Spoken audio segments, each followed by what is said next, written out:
Hello, and welcome to episode 2 of the Second Cup Show. My name is Deidre Braley, and I'm the writer behind the blog, The Second Cup. If we're not friends there already, make sure you go check out The Second Cup on Substack and also on Instagram. You can find the links in the description below, and I would love to connect with you there. As I've said here before, at The Second Cup, I believe that the real magic happens when we get beyond the small talk and get to the good stuff. There's always an open invitation here to linger and explore, and I really believe in keeping it real here. Doubts, questions, struggles, and all. So that's why I am so pleased to introduce you today to Mike Noriega. Mike is someone who isn't afraid to engage with difficult questions and ideas either. On June 24th, 2021, he lost his grandmother Hilda in the third deadliest building failure in U.S. history, the Surfside Condo Collapse in Miami, Florida. Many of you may have seen this on the news. He processes this tragedy in his new book, Uncollapseable Soul, and he also looks head on at the questions that so many of us have when something hard or terrible or unexpected happens in our lives. So thank you, Mike, for joining me on my show today. And thank you for being brave enough to talk to us about the tough stuff. I know that I just briefly introduced you, but can you tell us a little more about yourself and the heart behind your book, Uncollapseable Soul? Absolutely. So, my grandmother was the matriarch of my family. She was like a second mother to me. And both my parents were first responders growing up. My father worked with the Miami Beach Police Department and worked his way up to becoming the chief of police. My mother was an ER trauma nurse at the time. And so growing up, my dad on his way to work would drop me and my brother and sister off at my grandparents' place. And they very much so helped raise us.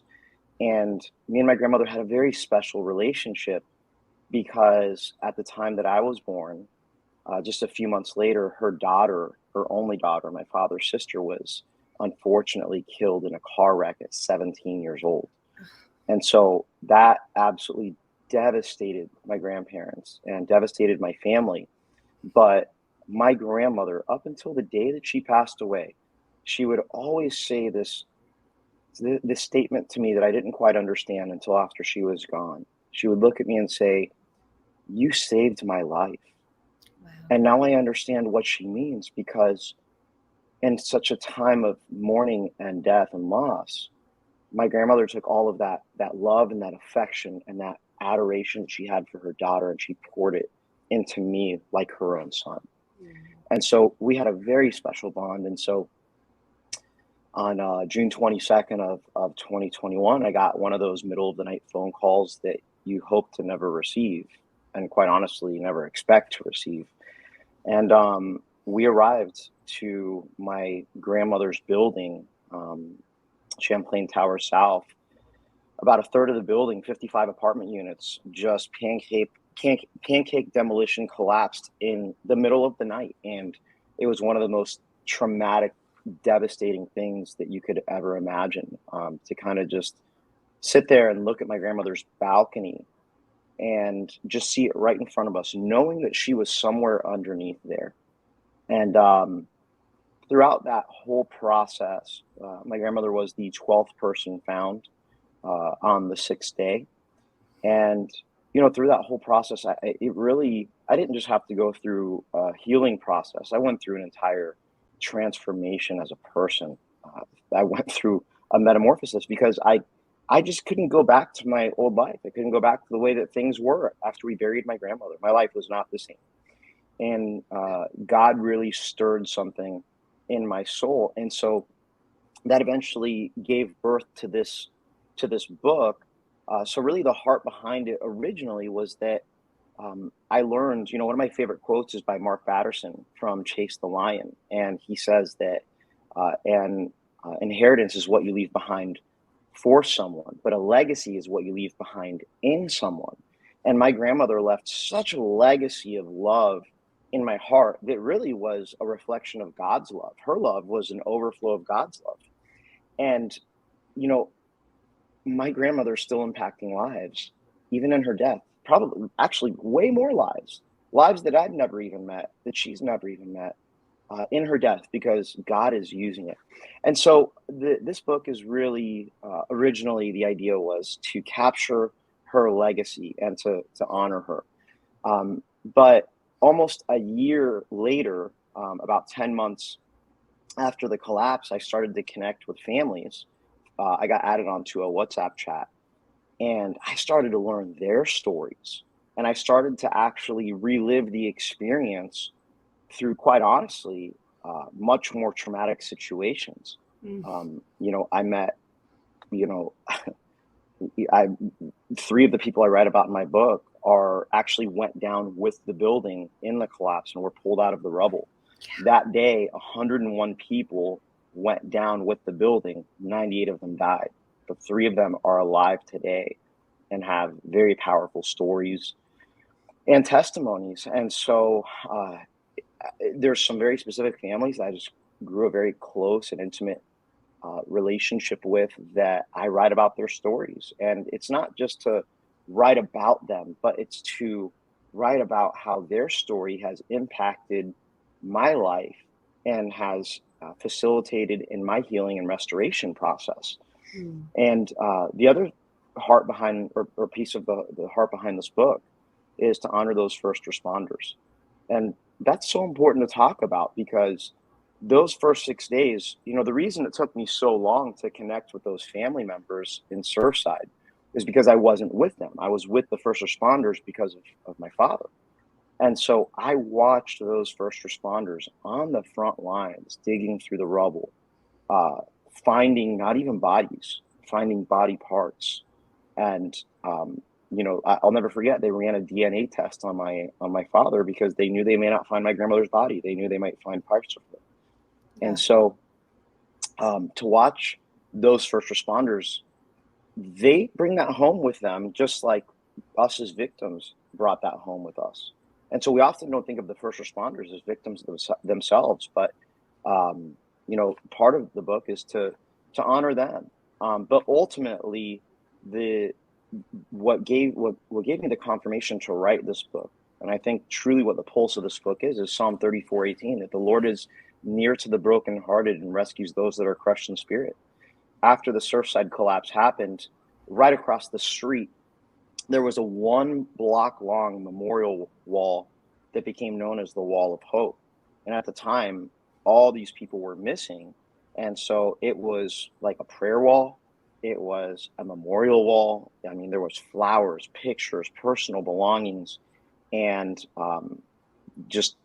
it was a very emotional place that families would meet. And right in the middle of all that was Psalm 34:18, this giant banner. I have a picture of it in my book. I'll never forget it.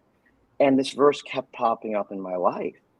And on January 11th of 2022, I heard Governor DeSantis quote it again, addressing my family and I, representing those in the Surfside collapse. And that day, it just hit differently. Wait, the Lord is near to the brokenhearted, but he rescues those that are crushed in spirit. He wants to rescue one and not the other. That must mean they're different. And that was the day that I feel like God spoke to my heart, that a broken heart is unavoidable, that we all go through sorrow. We all go through loss. Not even Jesus was able to escape sorrow. I mean, the shortest verse in scripture is that Jesus wept, but in the context of that scripture, it was Jesus wept right before he raised Lazarus from the dead. Jesus knew that Lazarus was going to be raised from the dead, but he mourned anyways. Why? Because his heart broke for his friends and his loved ones, right? So the Lord is near to the brokenhearted, because when our heart breaks, the heart of God breaks. But at the same time, he rescues those that are crushed in spirit, because a crushed spirit is losing your faith, your hope, and your purpose. It's like a bird without wings or a well without water. It's where you're just losing everything by chasing nothing, because you've accepted living in what was meant to be a life season to making it a life sentence for yourself. And so the heart of this book is, how can you endure seasons of life that will break your heart without them crushing your spirit? Whew, yeah, that's the $1 million question, right? Like, how can you endure these seasons and then live to tell about it, live to give other people hope who are experiencing tragedy in their own lives? Um, I think that is something that I have had to come to terms with as I've spent more time in the Word and trying to kind of understand some of those questions, like that big question: why do good things happen to bad people? Why do we have to suffer? Why is there suffering in this world? In reading the Bible, you see all throughout people, God's beloved people, are suffering.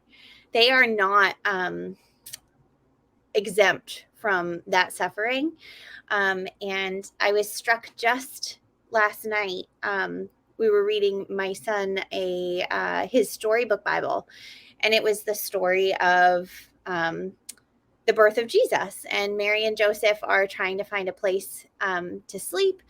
And being pregnant myself, I was thinking about Mary, and I was like, oh my gosh, she is carrying God Himself in the flesh, and God still didn't give her a comfortable hospital to give birth in.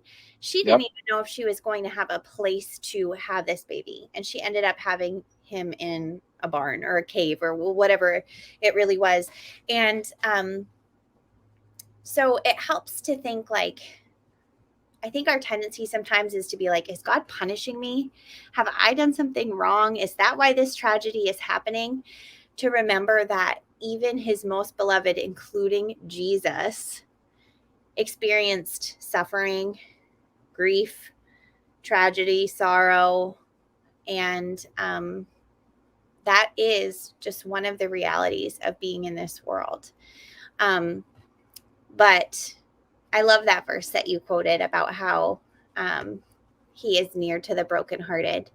I think if you've never experienced brokenheartedness before, you hear that verse and you're like, yeah, cool. He's close to the brokenhearted. But when you are in the middle of brokenness, Jesus's closeness sometimes is the only thing that will be able to give you hope in that season, and it's more precious than anything else. And I think sometimes you don't know that until you've experienced it. Absolutely. So, what are some of the ways that we can have a broken heart without having a crushed spirit? Do you have any advice for somebody who is right in the middle of something that feels so difficult, and it might feel almost impossible to not just resign themselves to being completely crushed? It would be easier to just give up. What advice would you have, or encouragement? Yeah, you actually just alluded to some of it. So I'm going to share something that I don't share very often publicly because I want my readers to find out through the book, but I think it's very relevant for this conversation. So the reason I wrote the book ultimately, believe it or not, has nothing to do with Surfside. I have suffered from a crushed spirit. That's why I wrote the book, and that's why I understand the difference between a broken heart and a crushed spirit so clearly. There was a season in my life where I was crushed by divorce. And emotionally, that was by far the worst time in my life, even in comparison to all the darkness that happened with the trauma and tragedy of the Surfside collapse. And the reason why is because ultimately my divorce didn't just break my heart, it crushed my spirit because I lost my faith, my hope, and my purpose. When I went through my divorce, it was like, God, where were you? Like, I trusted you to save my marriage. I trusted you to work this out for my good. And my worst nightmare has come true. And God, where were you? God, I can't trust you anymore. You know what? I'm going to do things my way. I'm going to experience everything in the world that I haven't been doing because I've been trusting you, and that clearly hasn't worked out. So now I'm going to do things my way. And it took me about 1.5 years of, again, losing everything by chasing nothing, to realize that it just brought me right back to God. And the reason why is because the reason that I choose to be a Christian, and I want to be very clear, my book is not a Christian book. My book is a book written by a Christian. So I cannot separate my experiences from my faith, because they're married to each other. Right. They're inseparable. And for me, I just have to say that every religion is man trying to get to God. It's man trying to do more. It's man trying to be good enough. And Christianity is really the only faith where God stepped out of heaven with full authority of heaven and claimed none of it. Jesus, the reason I share about the story of Jesus weeping when it comes to the story of Lazarus, and I also share about it in my book, is because Jesus could have opted out of sorrow. Jesus could have been arrogant in that moment and been like, Mary, Martha, what are you all crying for? I just told you twice, I'm going to raise Lazarus from the dead. Can we get over this? Like, do you not have faith? What's wrong with you? Jesus could have had that approach, but he didn't. He's the God of empathy because he's felt everything that we feel.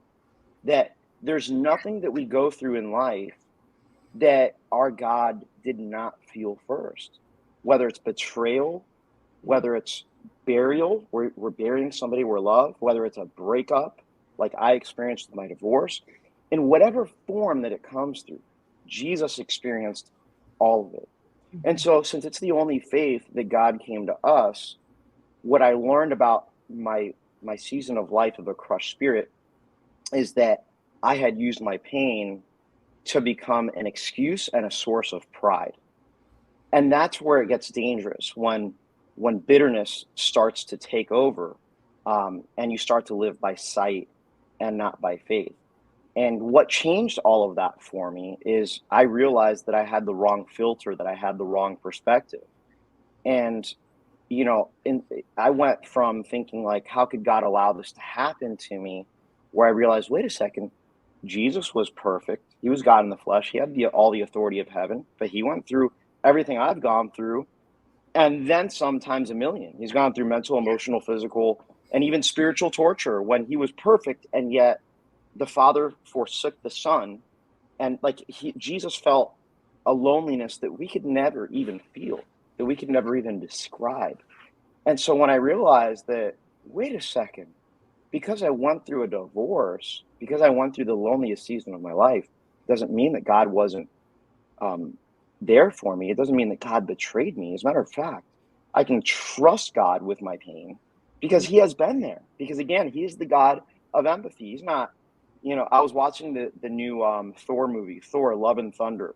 And it's such a perfect portrayal in that movie of what a false God is, or what man's image of what a small g God is. These gods like Zeus, and the God they introduced in the beginning of the movie is this God that's just eating grapes and all the people are suffering. And, he's just like, he doesn't care that the people are suffering. That's not the God that we worship, that he felt everything that we feel.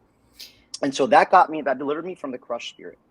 And one of the reasons that was the worst emotional experience I ever went through is because when I had the wedding, everybody was there for me. When I went through the divorce, none of those people are there for you. You know what I'm saying? Like, you don't have those. I mean, I had some people that were there for me, but ultimately you have to go through that journey alone. And so one of the things that's helped me through grief is having a community. I mean, one of the lies of the enemy is to go into isolation.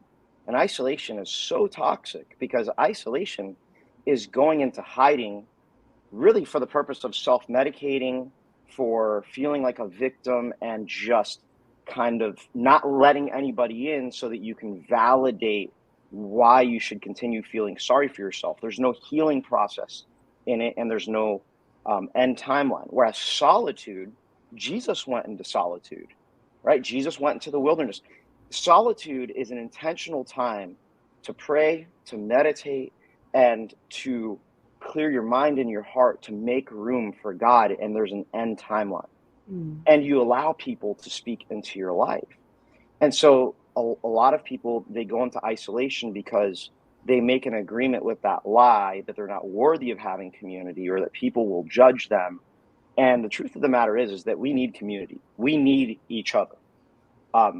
Again, Jesus was God, and he had a community of 12 disciples. Who are we to think that we can do this by ourselves? And so the environment that you place around you can make all the difference. An acorn is meant to grow into an oak tree. But if you take that acorn with all that potential, with all that purpose and destiny within it, and you just throw it on a sidewalk, that thing is just going to wither away and disintegrate over time. But you take that same acorn and you plant it into fertile soil, that thing is going to grow to possibly hundreds of feet tall and give birth to countless other acorns because of the environment. The potential was always there and the purpose was always there. But because it was in the wrong environment, it was never able to come into fruition. And so having community makes all the difference. Why? Because there are seasons of life that other people need to carry you, and that's okay. But there's other seasons. You're not meant to stay on the mat your whole life. There's other seasons that you're meant to carry other people. And I would even venture to say that's what most of our seasons should look like. And so one of the most impactful stories in scripture through this time in my life has been the story of where four men carry a paralyzed man to Jesus. And they had so much faith in their heart that the house was full. And they didn't say, oh man, we were late. Oh, well, we'll come back tomorrow. They were like, no, you are getting your healing today. Yeah. And they somehow carried that man to the roof. They tore a hole through it. They lowered the man to the feet of Jesus. And Jesus looks at the man, looks at his four friends at the roof, and then looks at the man again and says, son, your sins are forgiven because of their faith, not because of your faith, because of their faith, you are healed. And there are times in life that we need the faith of other people that are willing to carry us when we can't carry ourselves, so that they can bring us to the feet of Jesus, so that they can carry us. And I have 5 steps to healing that I talk about in my book, but the 5th step is drawing purpose from your pain. Well, drawing purpose from your pain is where, step 4 is all about completing your healing, but step 5 is now it's no longer about your healing because you're healed. It's about drawing purpose from your pain by helping other people heal. And so once you're healed, that's the beauty of that. And so there are a lot of, different things I highlight throughout the book, but the biggest difference between Surfside and between my divorce is I had a strong faith-filled community of friends and family, especially through my church, VU Church, that were just able to surround me and carry me when I couldn't carry myself. So I'm so glad that you brought up community, because I think that is a massive part of being able to survive having a broken heart without also having that crushed spirit and staying in that place. I think that a lot of people would agree that community is really, really important. And I think that a lot of us want to be like one of those friends that carried the paralyzed man to the feet of Jesus. I think that sometimes, though, when somebody goes through something unthinkable, that a lot of people have a hard time knowing what to say or what to do. Like, they want to do the right thing, but are afraid that they're going to say the wrong thing, or that they're going to accidentally misstep and make things worse. So, do you have any practical advice for us, especially as somebody who experienced that really powerful, helpful community when you were going through the Surfside Condo Collapse? What was most helpful for you, even though those people weren't necessarily going through the same struggle as you were personally? What were some very specific things that people said or did that really helped you and made you feel supported? I think a misconception is that there is a right thing to say. Now, there's definitely a wrong thing to say. Like, don't go to somebody that's going through grief and give them some cliche, some cheap cliche that, has no meaning to the person, or it holds no weight. Like heaven needed an angel. Like, what? Like, I'm in mourning right now. Like Not helpful. not helpful at all, right? So there's not, one practical line. There's not a magic phrase. It's really not in what those said to me. I think the real magic behind empathy, genuine empathy, is presence. We need the presence of those around us. It's availability. It's just a lot of times the person that is grieving, they just need to be listened to. Yeah. They need a shoulder to cry on. They just need a meal. You look at Jesus's ministry. Jesus's entire ministry, for the most part, was hospitality. I love When that. Jesus, yeah, I mean, like, there's no better way to build community than breaking bread. Jesus did it all the time, and it's a way to get people together. But my point is, sometimes the answer is just having a meal with that person. You don't even have to say anything, but I can tell you this: you could find the most perfect phrase that you could think of, and it won't equate to, it would never amount to your presence being there with that person sharing a meal, even if you don't share a word together. And so that's really the number one advice that I would have for someone that's going through grief. But the second thing is, for somebody that is going through grief, there comes a time, and again, I highlight what I call the 5 requisites to restoration. These are the 5 things that really you have to do, that any person has to do to heal and find restoration. There comes a point that, again, part of the lie of isolation is that nobody understands me, or I'm so alone, and you keep everything within. And I make a parallel in my book that in your body, when you drink drinks or you eat food, your body has to filter out that waste. And so when your kidneys, if they ever stop working, well, your body doesn't have a way to filter out those toxins from your body. And so thank God that, we have this process called dialysis that functions as a big man-made mechanical kidney, but it's only a matter of days till those toxins just keep just circulating throughout your body, that your blood pressure starts to rise, and your body essentially becomes septic and poisoned, and you will die. And I believe God not only made our bodies that way, but he so made our spirits that way as well, that when we are harboring pain, and when it comes to grief, there's so many different feelings. There's anger, there's sadness, there's rage, there's pain, there's so many different emotions, and you have to get it out, because what will happen is it will consume you in bitterness, essentially, if you don't get it out in a healthy way. And so I call it heart dialysis, that you don't want to put your heart on dialysis, which is not a real thing when it comes to our bodies. But for your spiritual heart, you don't want to get to a point where your heart becomes so poisoned because you've stopped guarding your heart that you can't receive healing because it's so full with the pain and the bitterness. And you have to talk to somebody. Yeah. Your mind knows, and I'll even say this: your mind, your spirit, and your soul know that your emotions are lying. That, emotionally you're saying, I can't talk about this, but everything inside of you, your heart, your spirit, your soul, is like, I need to talk about this or I'm going to explode. That's why it feels like such a heavy burden when you don't talk about things. Like, it's so interesting when somebody says, oh, I'm so happy I got that off my chest. It's because they've been harboring that inside, and like, God is just